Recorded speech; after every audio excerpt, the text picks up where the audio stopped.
దళిత సబ్సిడీలు కావచ్చు అన్ని పెండింగ్ పెట్టేసి అస్తవ్యస్తంగా అసలు ఇక మన రిటైర్మెంట్ అయిన మన ఉద్యోగస్తులకైతే అవి కూడా వేలాది కోట్లు పెండింగ్ పెట్టిపోయారు. ఈ రోజు అన్ని క్లియర్ చేసుకుంటూ ముందుకు పోతున్న ప్రజాప్రభుత్వాన్ని నిందించడం ఏదో వాళ్ళు రాజకీయంగా మళ్ళీ ఏదో కుర్చీ లాగేసుకోవాలనే స్వార్థం తప్ప మరొకటి కానే కాదు. రామచంద్ర నాయక్ గారు, ఇప్పుడు జూపల్లి కృష్ణారావు విసిరిన సవాలు గురించి ఏమంటారు మీరు?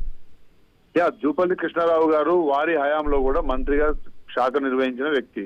వారు ఒక రిటైర్డ్ బ్యాంక్ ఉద్యోగి. Account FRBM non FRBM loans ఆ డీటెయిల్స్ అవన్నీ ఆర్థిక వ్యవస్థ గురించి మొత్తం ఫైనాన్స్ మ్యాటర్ అంతా తీసుకొని వారు పర్ఫెక్ట్ గా ప్రిపేర్ అయ్యి వారు సిద్ధంగా ఉన్నారు. కేసీఆర్ రావాలండి. కేసీఆర్ ఆ రోజు 10 సంవత్సరాలు మరి పరిపాలించి రాష్ట్ర ప్రజల్ని మరి ఇచ్చిందెంత ఇయ్యందెంత మరి అప్పులు ఎందుకు వచ్చినాయని చెప్పాల్సింది కేసీఆర్.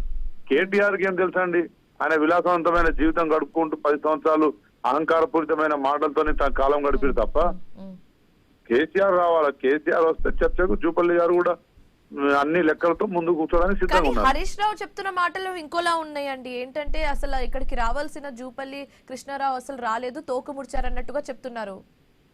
ఒకటండి, ఇప్పుడు కేబినెట్ మీటింగ్ ఉంది. కేబినెట్ మీటింగ్ అయిపోగానే చర్చకు వారు సిద్ధంగా ఉంటారు.